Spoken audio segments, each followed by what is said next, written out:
avec l'UEMOA, l'Union économique et monétaire ouest-africaine. L'UEMOA, 8 pays, un destin commun, un espace économique harmonisé, ouvert et concurrentiel. L'UEMOA, votre guide au cœur de l'Afrique, des grands événements et des grandes mutations sur Africable.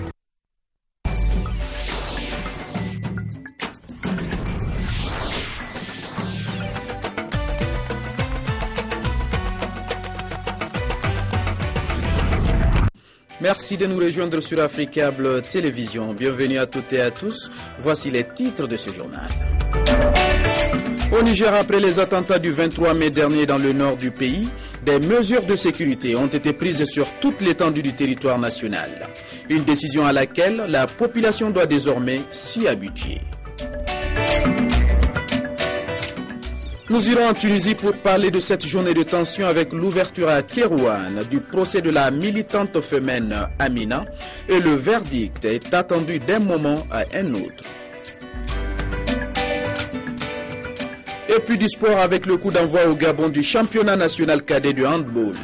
Le tournoi a débuté par un bon départ du stade Mandi de Port-Gentil. Ambiance et temps fort de la rencontre dans ce journal. Merci de votre fidélité à la première chaîne panafricaine. En ouverture de ce journal, le Niger.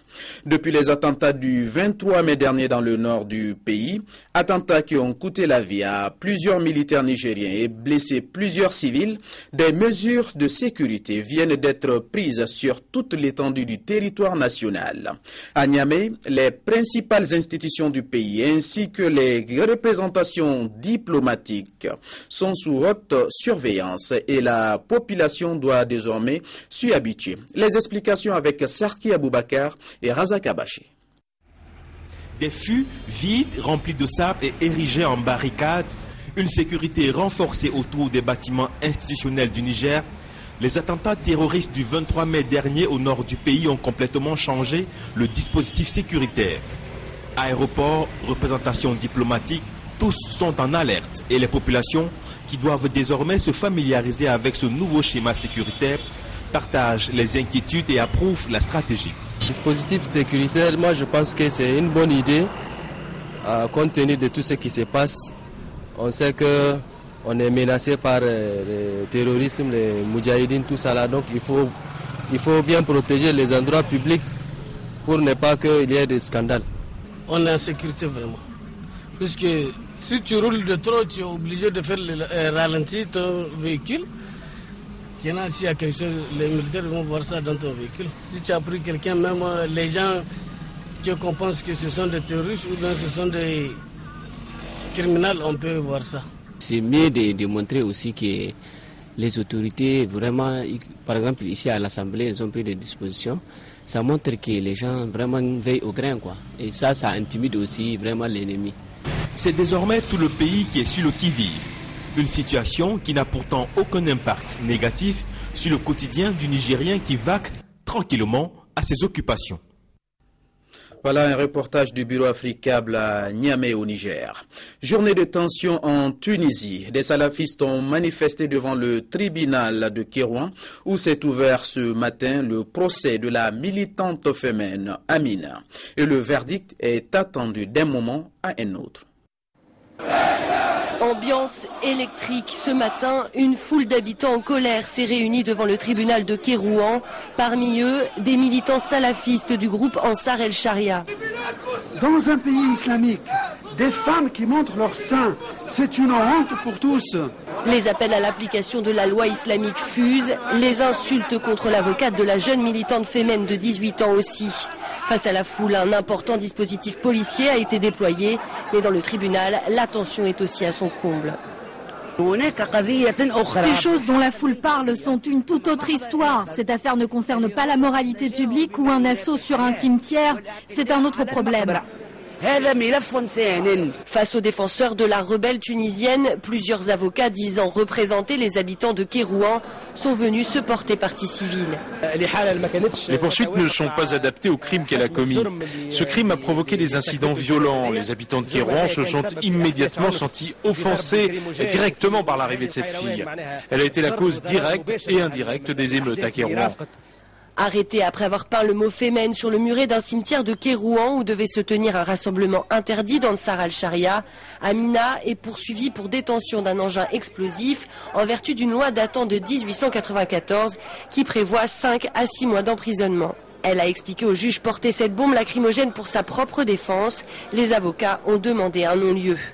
Le père de la jeune femme était également présent à l'audience pour la défendre et dire sa fierté. Elle commet des actes démesurés, a-t-il admis, mais elle défend ses idées. Guerre en Syrie à présent sur le plan diplomatique, peu d'avancées. L'opposition syrienne ne veut pas négocier tant que l'Iran et le Hezbollah libanais sont présents sur leur territoire. C'est ce que la coalition a déclaré lors de sa réunion à Istanbul en Turquie. Et de son côté, la Russie accuse cette même opposition de saper la conférence de Genève prévue le mois prochain.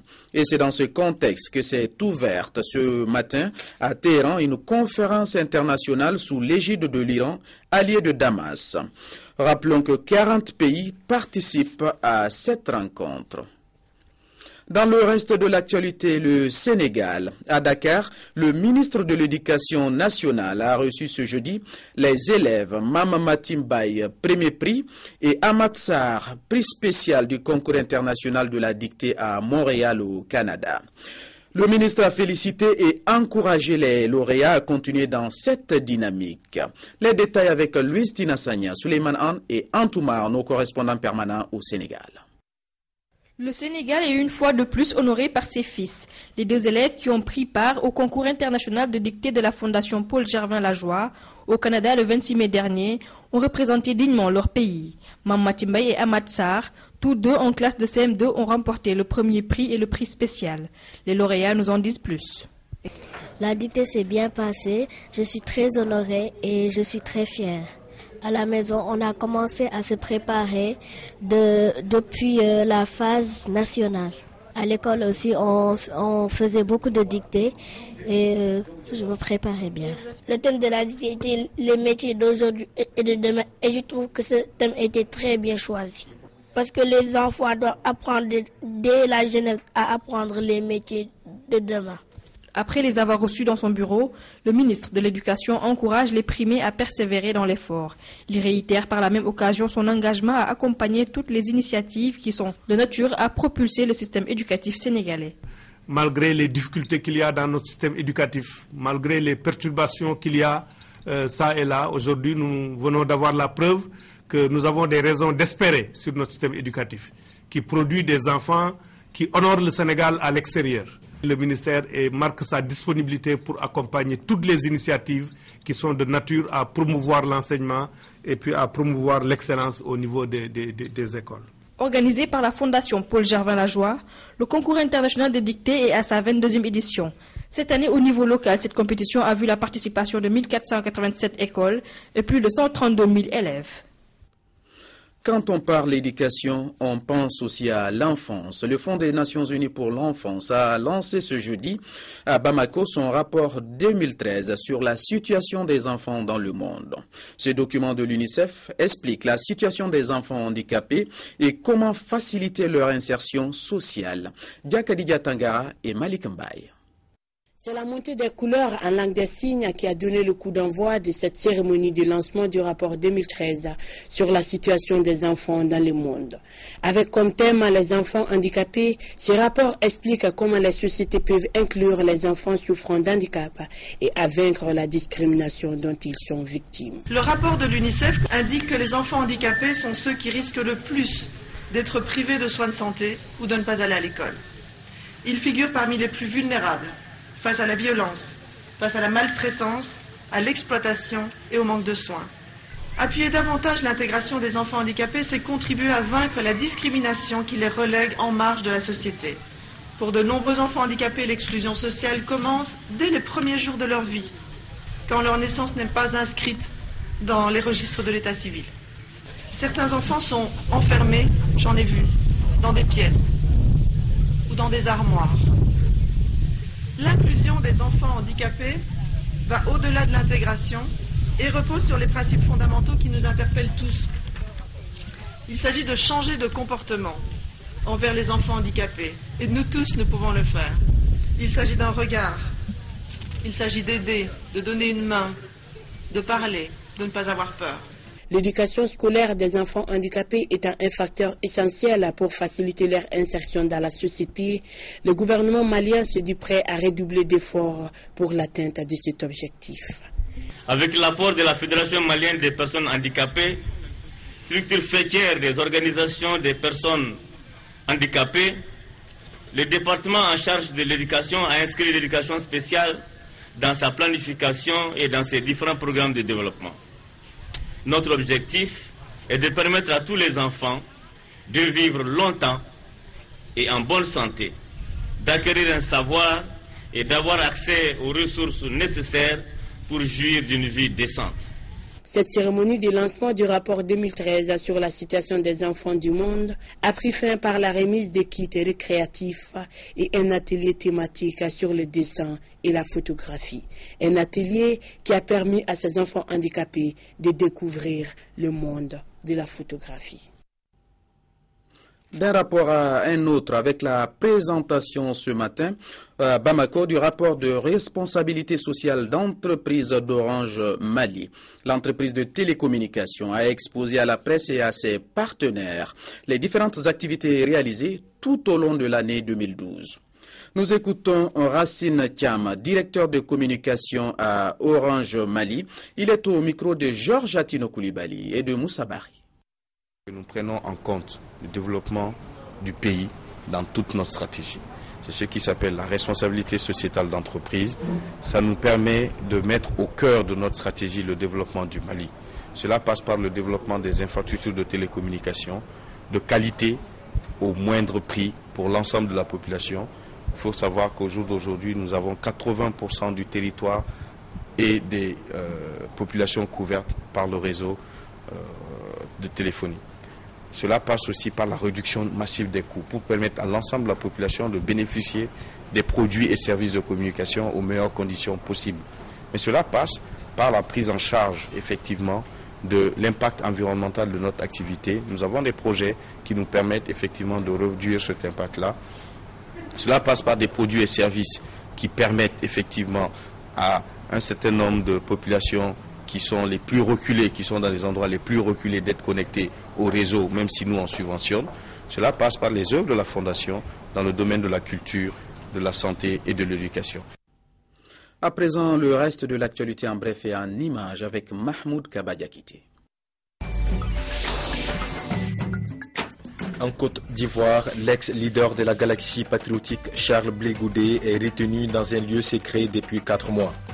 En début de semaine, le juge d'instruction aurait prolongé sa détention provisoire pour une nouvelle période de 4 mois supplémentaires. Ses avocats et sa famille ne peuvent pas le voir, une situation qui engendre différentes sortes de rumeurs. L'armée congolaise continue de consolider ses positions autour de Goma. Goma est mieux défendu que jamais, affirme le gouverneur de la province. La semaine dernière, le M23 avait attaqué et occupé le village de Moutaho à une dizaine de kilomètres sur les flancs du volcan qui domine la ville. Aujourd'hui, cette localité est un poste avancé des FARDC, les forces armées de la République démocratique du Congo. Le village est totalement vidé de sa population. Au Sénégal, le ministre de la Justice Aminata Touré a remis hier un chèque d'1 milliard de francs CFA au ministre du Budget. Un montant est recouvré auprès des sociétés de la place qui veulent faire l'économie d'un procès devant les tribunaux. L'État sénégalais entend utiliser cet argent pour le démarrage des activités de l'Agence nationale de sécurité de proximité.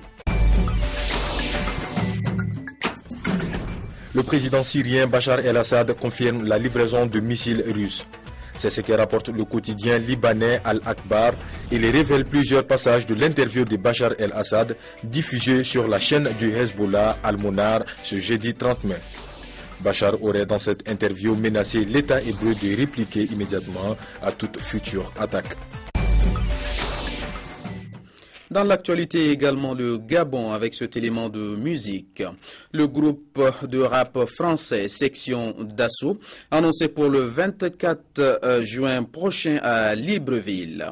Il se produira au stade de l'Amitié le lendemain de son arrivée dans la capitale gabonaise. Ce sera à l'occasion de la sortie officielle du groupe Maïna Production. L'événement a été annoncé à la presse par le porte-étendard du rap gabonais, l'artiste Massassi. Les précisions avec Ismaël Obianzé et Thierry Meza. Maïna Production fera sa sortie officielle le 25 juin prochain à Libreville. Une sortie événementielle qui verra à l'occasion la participation de Section d'Assaut, le groupe de rap français le plus en vue du moment. Déjà considéré à partir de cette conférence de presse comme l'événement des grandes vacances au Gabon, ce show annoncé va se dérouler au stade de l'Amitié sino-gabonaise d'Angondje, au nord de la capitale gabonaise. Avant d'en arriver là, les deux parties ont convenu d'un contrat en bonne et due forme, fixant les devoirs et les obligations des uns et des autres. Section d'Assaut, ce n'est plus une rumeur. En tout cas, ça a été concrétisé par le biais d'un contrat. Et on peut vous rassurer déjà que ça se fera. Ce qui reste à faire, c'est que nous vous l'annonçons. On va échanger tout à l'heure. Et on a un mois pour communiquer sur l'événement. Si Maïna Production est certes connue au niveau de la scène tumultueuse du showbiz gabonais pour ses prestations sur l'album solo de Massassi, ce jeune label veut désormais s'experter et confronter son expérience et son savoir-faire au-delà des frontières gabonaises. Pour cela, le groupe a visé haut en s'intéressant à Section d'Assaut, qui est cité parmi les plus grands groupes de rap au monde. Disport avant de refermer cette édition, toujours au Gabon, avec le coup d'envoi du championnat national cadet de handball. Le tournoi débute sur un mauvais départ pour le club du lycée Ntchoréré de Libreville, battu en levée de rideau 19-21 en faveur du stade Mandi de Port-Gentil. Ambiance et temps fort de la rencontre avec Ismaël Obianzé et Thierry Mansa à Libreville. Le défilé des clubs cadets de 6 provinces sur 9 que compte le pays a précédé l'ouverture des hostilités sous le regard admiratif du bureau de la Fédération gabonaise de handball. Petit passage en revue des troupes comme pour booster le moral des joueurs pour ce début du tournoi qui donnera forcément à voir et à entendre. Puis, les premières équipes à se jeter dans la bataille étaient celles de l'Ogooué maritime et de l'Estuaire. Le stade Mandji, chez les filles ici en bleu, aura pris les commandes de la rencontre dès l'entame de la partie face au pôle cadet de Libreville. À la 6e minute, le club de la cité pétrolière menait déjà 4-1 avant de voir le score se réduire 9-7 à la pause. Malgré cette performance réalisée à la force des poignets, le coach du stade Mandji en avait déjà après l'arbitrage. C'est bien d'organiser des tournois comme ça. Il faudrait que tout le monde suive si on veut élever le niveau de notre sport. Parce qu'en arbitrant de cette manière, le joueur va se poser la question, est-ce qu'il joue bien, est-ce qu'il joue mal? Alors un arbitrage pareil, c'est vraiment décevant. Rattrapé au score après la pause, le stade Mandji plus rusé a dû se servir des approximations et de la maladresse du pôle cadet de Libreville pour l'emporter au terme de la rencontre 21-19. Une victoire qui passe pour une pilule amère dans la gorge de l'entraîneur du lycée Ntchoréré. Je peux me plaindre moi, parce qu'il y a vraiment des... Je ne sais pas comment le dire. L'arbitrage n'était pas, de tous les deux côtés, n'était pas favorable. À une équipe ou à l'autre. Je peux dire que vraiment, bon, on doit accepter parce qu'on nous a déjà prévenu à la réunion technique que c'est des jeunes, qu'on accepte les erreurs et tout ce qui doit se passer. Le spectacle était au rendez-vous et la Fédération gabonaise de handball se félicite de l'engouement suscité par ces premières journées du championnat national cadet de handball. Oui, mais vous savez que ces équipes évoluent de plus en plus parce qu'il y a quand même un challenge. Tout le monde veut être en équipe nationale, tout le monde, chez les hommes, ils veulent accéder au pôle cadet. Chez les dames, ils savent qu'il y a une CAN, donc il faut absolument être présélectionné. Le calendrier de la Fédération gabonaise de handball est chargé d'activités cette saison. La course contre la montre a commencé pour rattraper le temps perdu et mieux préparer des échéances internationales à venir. Merci Ismaël Obianzé pour dire que le sport fait des heureux mais aussi des malheureux. Voilà qui met fin à cette édition. Merci de votre fidélité. Passez une excellente soirée en compagnie des programmes d'Africa Télévision.